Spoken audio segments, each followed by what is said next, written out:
Адам эмнеге жаралды? Жашоо эмнеден турат? Алам кандай айланат? Ата-эне ким, жубай ким, бала ким? Атыл деген ким болуш керек? Мамлекет кандай түзүлөт? Саясат кандай жүргүзүлүш керек? Мунун баары тиричилик. Суроолор көп, жообу да арбын. Кимдики туура, кантсе болот? Түшүнүк пикирден башталат. Чогуу пикирлешели. Акыл калчап көрөлү.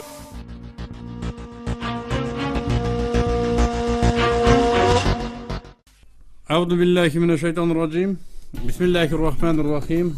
Салату вассаламу аля расулихи асхабихи аджмаин, амма баъд. Ассаламу алейкум ва рахматуллахи баракату. Урматтуу кыргыз элим, урматтуу ата журт.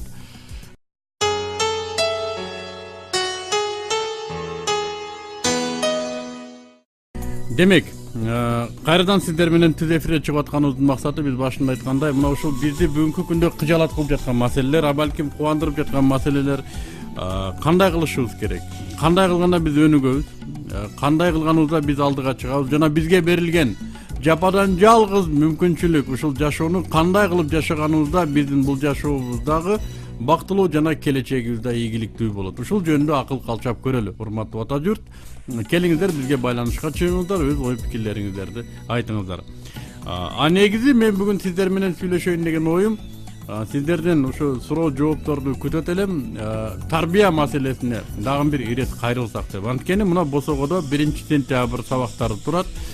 Тагыраак айтканда бир болбогон эле бир айдын ары берисинде биз ошо ата-энелер балдарыбызды кайрадан мектеп парталарына отургузуу учуру келе жатат. Деги эле биз ата-энелер өзүбүздүн ата-энелик функцияларыбызды толук аткарып жатабызбы? Деги эле ата-энелер биз тарбия эмне экендигин билебизби? Балким тарбия десе биз балдарыбызга жөн эле тамак берүү, жакшы тамак берүү, жакшы кийим кийгизүү, жана жакшынакай коомдорго кошуп коюу, чоңдордун балдарына же чоңдордун кыздарына. Ушуну биз тарбия деп ойлоп жүргөндүрбүз. Чындыгында тарбия балким башкадыр. Мына ошол жөнүндө да ой бөлүшүп көрөлү.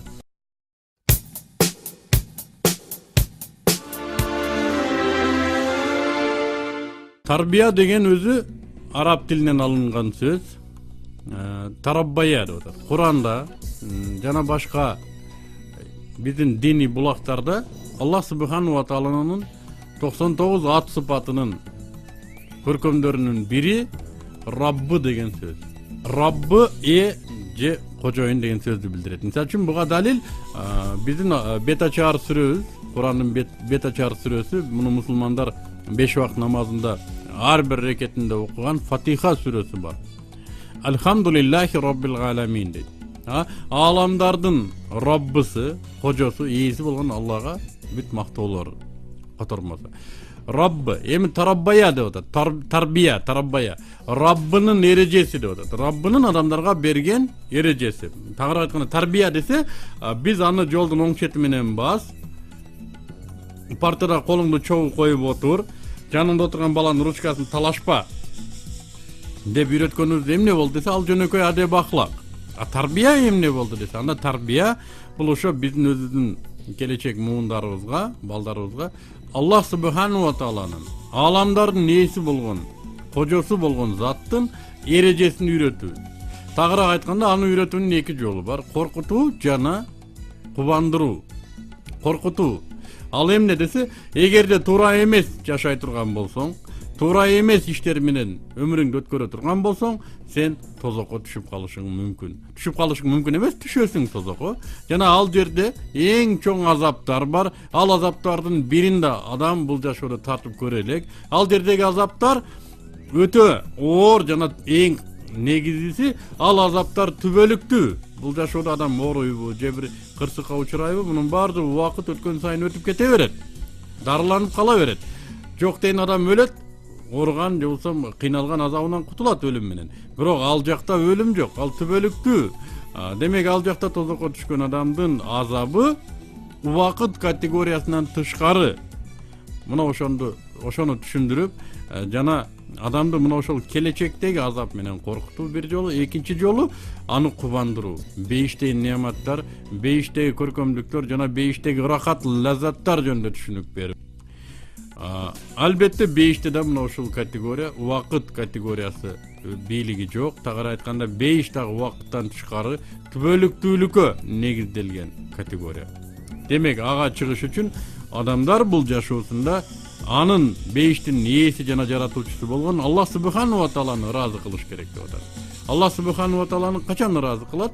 Мына ошол Аллах субхану ва таала буйруган дин менен жашаганда. Мына ушул системаны үйрөтүү тарбия деп аталат. Демек бул системаны үйрөтүү бүгүнкү күндө эгерде Макаренко баланы тарбиялоо бир нукка келтирүү төрөлгөндөн башталат десе, биз мусулмандар тетирсинче төрөлгөндө кеч каласыздар деп айтабыз. Анткени тарбияны менин балдарыма кандай эне тарбия берет деп энени издегенден башталат деп атат. Демек балагатка жеткен эркек киши өзүнүн келечектеги балдарына тарбия берүүнү өзүнө жар издегенде баштайт экен. Менин балдарыма кандай аял тарбия берет, кандай аялды алышым керек, ал аял менин балдарыма Аллах субхану ва тааланын эрежесин үйрөтүп, менин балдарымды Аллахтан коркуучу жана Аллахты күтүүчү, Аллахтын ыраазылыгын күтүүчү, Аллахтын ыраазылыгын издөөчү балдардан болот деп өзүнө жар издегенден башталат дейт. Бул эмне десе, албетте пайгамбарыбыз саллаллаху алейхи вассаламдан бир хадис бар, мааниси ушундай: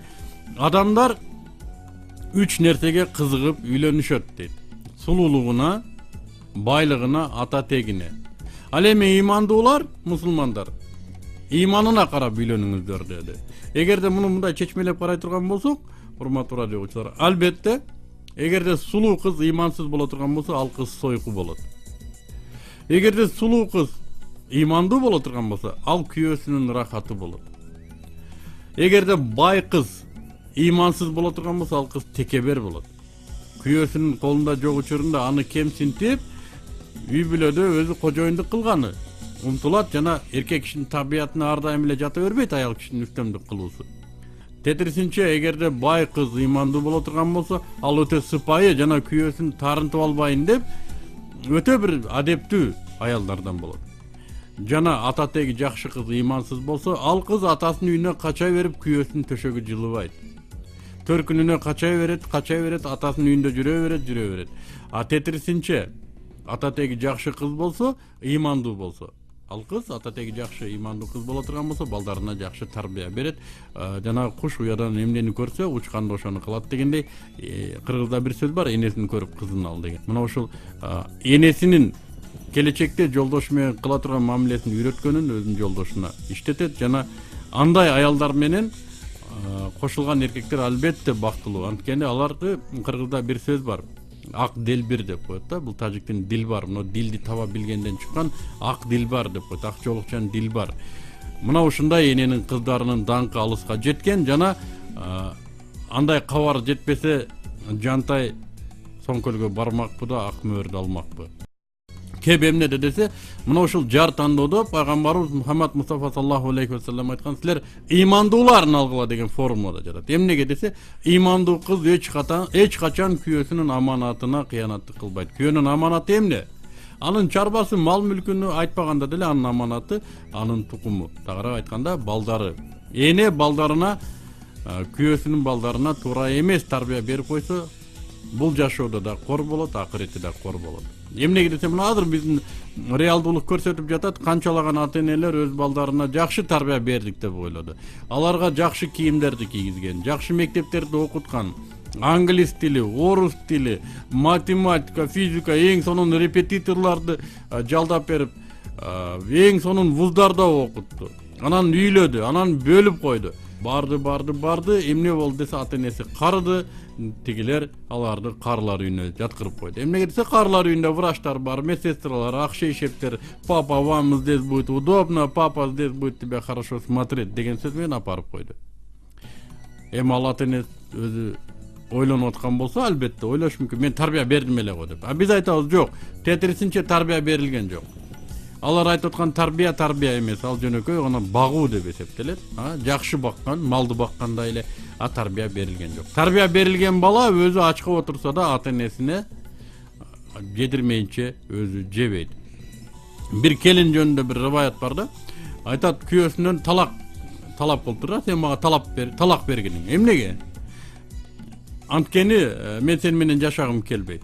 Анан күйөөсүн ачуусу келип атат дейт. Эмнеге мен менен жашагың келбейт? Мен сен айткан нерсе оозуңан чыгып кулагыңа жеткенге чейин аткарам. Керек болсо биринчи сага сатып алам, анан кийин сенден ашканын анан ата энеме алып барам. Керек болсо мени багып өстүргөн ата энеме дагы сенден кийин алып барам. Анан сен мага дагы недовольный болосуң десе, келин айтып атат. Ооба, сен ошондой кылгандыгың үчүн мен сен менен жашагым келбейт деп. Сен алгач мага алып келип, анан ата энеңе алып барганыңды менин могу живой магнитофондор көрүп турат деп атат. Балдарың көрүп турат. Эртең эле булар дагы биринчи аялын алып келип, анан мага алып келет да. А мен келиндин кешигин жегим келбейт дейт. Мына ушундай даанышман келиндер болот. Алар кандай десе, мына ушу атасынын үйүндө ата энеге болгон мамилени, тагыраак айтканда тарбияны туура алган. Аллах субханаху ва таала балдарга өтө көп жерде ата эненин алдында милдеттерди айтып кетет. Бул тарбия көргөндөргө айтылчу сөз да. Мисалы үчүн биринчи айтат, сен Кудайдан коркпуң дейт. Экинчиси ата энеңе жакшы мамиле кылгын дейт. Кудайдан коркууну Аллах субханаху ва таала биринчи кезекте буйруп атат, экинчисинде ата энеңе жакшы мамиле кылгын деди. Ата энеге жакшы мамиле кылуу качан пайда болот? Качан бала жакшы тарбия көрсө? Жакшы тарбия дегенибиз биз дагы кайталап айтайлы. Аллах субханаху ва тааланын динин жакшы үйрөнгөн болсо, эгер ата энесине начар мамиле кыла турган болсо, ал келечек жашоосунда тозокко түшүп, ал эми бул жашоосунда да бул жашоосу өтө чакчелекей бардак болуп жашоосуна ишенсе гана ал адамга тарбия өтөт.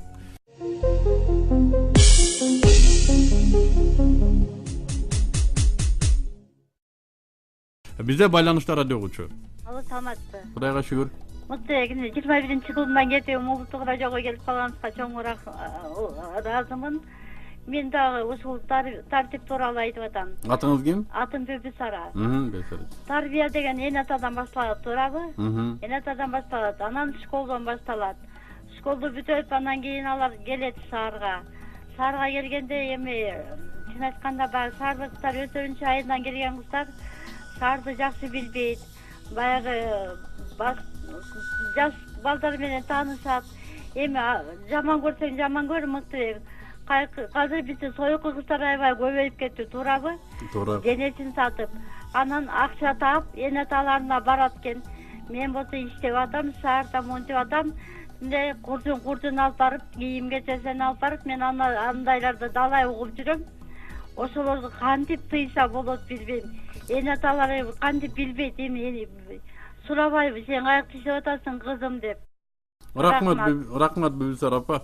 Пайгамбарыбыз Мухаммад Мустафа саллаллаху алейхи ва саллям айтат да, бир түндү болсо дагы коом жөнүндө, үммөт жөнүндө кам жебей таң атырган бизден эмес дейт. Демек, сиз мына ушу коом жөнүндө ойлонуп өтө мындай бир түшүккө түшкөндүгүңүз көрүнүп турат жана сизге Аллах субханаху ва таала ыраазы болгон болсун Бөбүсара апа. Сиз айтып аткан маселе бүгүн андан да оор. Бүгүн мындан бир канча жыл мурда сойкулар өзүнчө бир катмар болсо, Моссовет деген ат менен, мына Моссоветте кыздар турат деген катмар болуп калса, бүгүн сойкулук деги кандай десем, коомдук масштабка өтүп кетти да.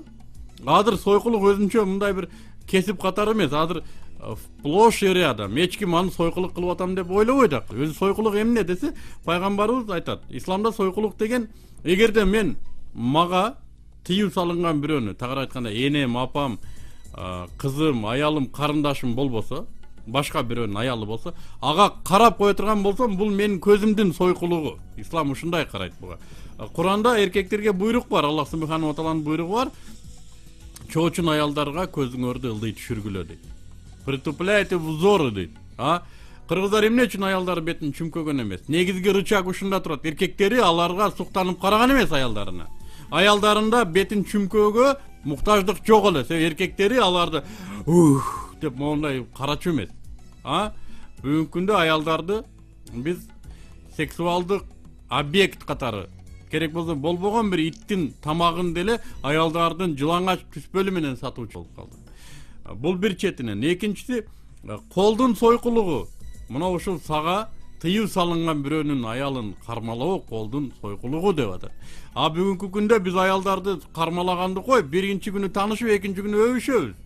Мына көрүп эле атпайбызбы? Чапылдатып эле бирин бири өбүп атат, а мен сурайм, аялың болобу? Жок, анан эмне өбүп атасың? Эми ушундайда. Элестет, сенин аялыңды эле бирөө чапылдатып өбө берсе, аялдарыбыз да кызык. бирөө өөм десе макул мен өптүрөйүн, бирок сен мага төлө дейиш керек. Эмнени десе, Моссоветтегидей 300 сом эмес. Сен мага өмүрүңдү бер, анан кийин мен өпкөнгө уруксат дейин. Өмүрүмдү кантип берем? Мага үйлөн. Давай, нике кыялы, ери катын болуп, анан каалагандай өп, каалаган учурда. Жок, андай эмес. Биздин кыздарыбыз бетин жайып койгон, каалаганын өр. Анан кармалаган жөнүндө сөз болобу? Буттун сойкулугу деп атат. Тыюу салынган жака басып баруу буттун сойкулугу деп атат. Бүгүнкү күндө биз балдарды кой, кыздар өздөрү төлөп берип атпайбы? Кел таксиге мен тыйыныңы берейин деп. Демек мынагу дененин ар биринин өзүнүн сойкулугу бар экен да. Жүрөктүн сойкулугу бар, кулактын сойкулугу. Бул эмне десе, сага тыюу салынгандар жөнүндө уккан сөзүң сойкулук. Сага тыюу салынгандар жөнүндө көрүү сойкулук. Порнография көрөсүң, эротика көрөсүң, жылаңач аялдын сүрөтүн көрөсүң. Мунун баардыгы сойкулук деп эсептелет исламда. Азыр айтышыңар мүмкүн, анда өлүп калабыз го депчи. Албетте биз буга көнүп калганбыз, бул жок өлүп калышыбыз мүмкүн. Бирок идея да өзү ушундай. Эми бүгүнкү күндө биз эмне кылып атабыз? Жанакындай биринчи таанышып эртеси күнү өбүшүп атат. Ага күйөөлөрү алдында турат, ошо өбүшүп атса. Мына аялын чопулатып өбүп атса, өзү жылмайып алдында тургандары бар. Алла субханаху ва таала айтып атат, пайгамбар айтып атат. Кызганбаган эркек бейиштин жытында жыттабайт деп атат. Даюс деп коет да, бул чочкодон кийинки макулук кызгана билбеген. Кызгана билбегендик эмне десе, кой деп койбогондук. Аялын келип көрүнгөнү кармалап, көрүнгөнү өпкүлөй берет, ал кой деп айтканга духу жетпейт. Кызы көрүнгөндөй кийинип чыгып атат. Мына дүйнөлүк кийим индустриясы ушундай да, миллиондон бир кызды тандашат. Ал кызды аябай багышат, акчаны беришет. Жана ал кызды адамдардын табитине туура келе тургандай бир сексуалдык образга киргизип, аны вешалка катары кийимдерди илип, мода подиумуна чыгарып коет. Ал кыз жана электрошыпыргыга окшоп ары бери басат, жаңы кийимдерди кийип. Анан ал идеядагы идеал образга кирет дагы, аны көргөн биздин кыздарыбыз өзүнүн келбетине карабай эле кийинип алат алар кийген кийимди. Эми ошону аталары айтпайт, айланып кетейин кызым. Сен алдагы телевизордагы кыздай эмессиң, сен Клаудио Шифер эмессиң, сен кадимки эле кыргыздын бир кызысың. Сага мына кийим жарашпайт экен, сен тим эле кой ушул кийимди. Жөн эле кыргызча эле мындай узун эле кийип алсаң, бутун кыйшыгы да көрүнбөйт, батыраак күйөө алат кызым деп, атасы да айтпайт, апасы да айтпайт. Айтып атпаймынбы, эки жагында 4 килограмм май салаңдап жүрөт. Эл кийип атат деп кыска футболканы кийет. Тарбайган буттар андан бетер тарбайт. Ошо эми Кудай сактасын, эми биздин кыздарыбыз го, мен ошон үчүн ачып айтып атам, өзүбүздүн кыздарыбыз бул. Мына ошону кой деп койбогон биз бул кыздарыбызды сойкулукка түртүп атабыз. Эми кыз бала эмнеге машыр канат десе, албетте жигиттердин караганына булар ушун менен ырахат алат. Карап атат, меня замечают дейт. Кыз бала өзү негизи келечегин ойлош керек, батыраак турмушка чыгып, тынып кетүүсүн ойлонуш керек эле. Бүгүнкү күндө тынган кыз өзү дефицит болуп калды. Кыз тынса ата энесине жыргал эмеспи? Элине жакшы сөз болбой эле, мына жерден кыз алдык эле, ошол жердин кызы жакшы экен деп кайра ошол элге кыз алганы күйөөлөр келбейт беле. Бүгүнкү күндө ата энелер балким тетири тарбия, жана биз айткандай, ичиме баткан сыртыма батпайсыңбы, үйдө отура бересиң деген мамиле болуп атат. Кыз бала өзү атанын үйүнөн камданыш керек.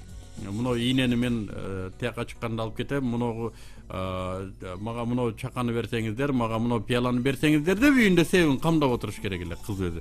Бүгүнкү күндө биздин кыздар себин кой өзүнө болгон конкреттүү Алла субханаху ва таала берген сулуулугун, назиктигин, жаштыгын банкрот кылып таратып алып атат. Биз буга ата энелер кой деп койбой атабыз. Анан бир нерсе десе, булар ушунта берет, чүмкөй берет, жана өткөндө да угатсаңыздар керек. 80деги абышкалар чыгып бизди урушат да. Силер кыздарыбызды чүмкөп салдыңар, биз билегин кана, тишин кана деп урдай албай калдык деп. Тооба кылдым дей турган заман болуп атыр.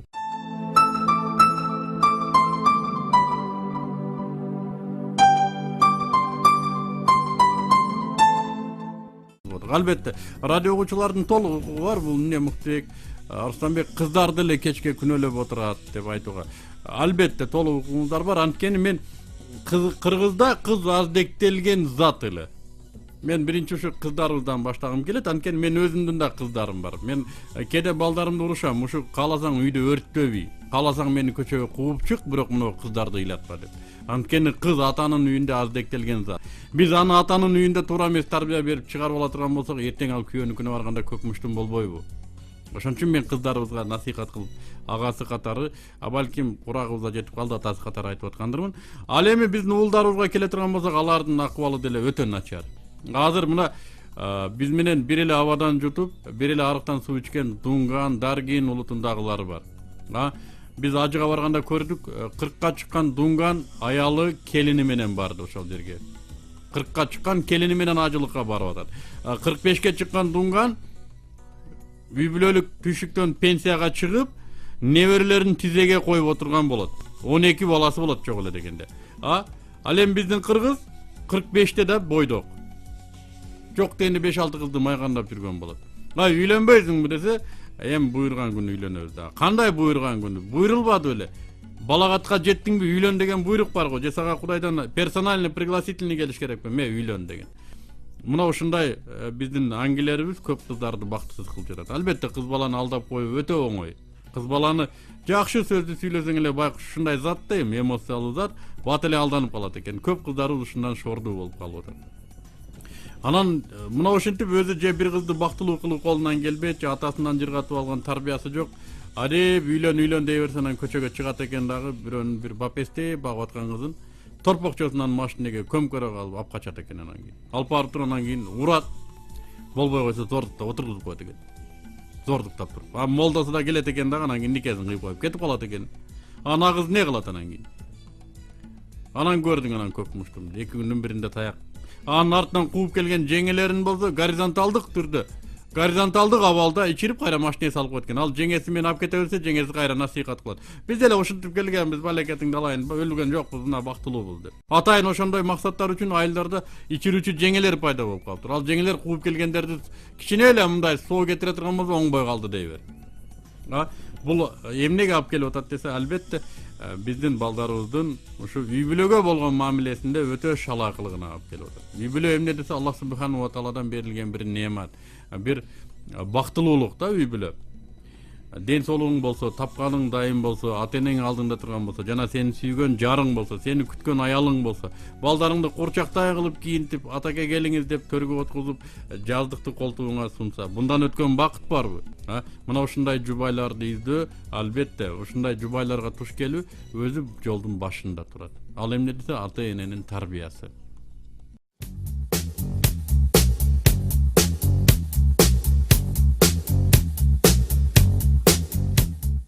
Bizde dagы bir kança minutubuz бар, ошого карабай акыркы коңгуроону кабыл алып коелу. Алло. Саламатсызбы? Кудайга шүгүр. Мен Жалалбаттан чыгып атам, атым Папигүл.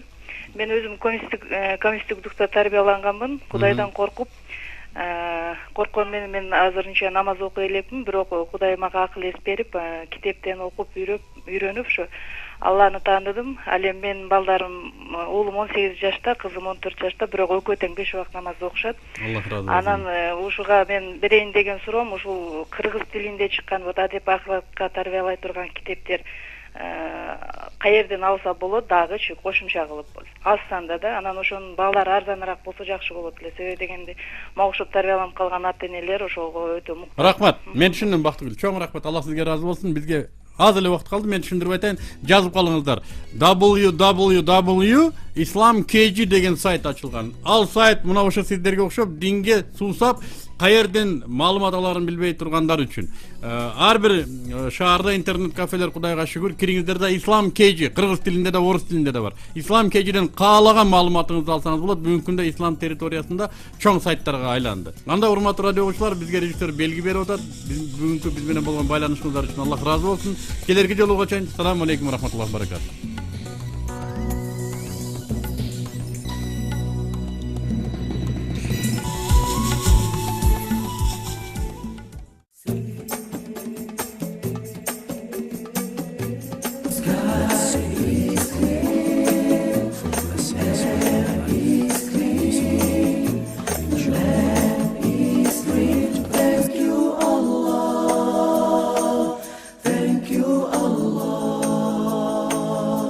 Адам эмнеге жаралды? Жашоо эмнеден турат? Аалам кандай айланат? Ата эне ким, жубай ким, бала ким? Атыл деген ким болуш керек? Мамлекет кандай түзүлөт? Саясат кандай жүргүзүлүш керек? Мунун баары тиричилик, суроолор көп, жообу дарбын. Кимдики туура, кантсе болот? Түшүнүк пикирден башталат, чогуу пикирлешели.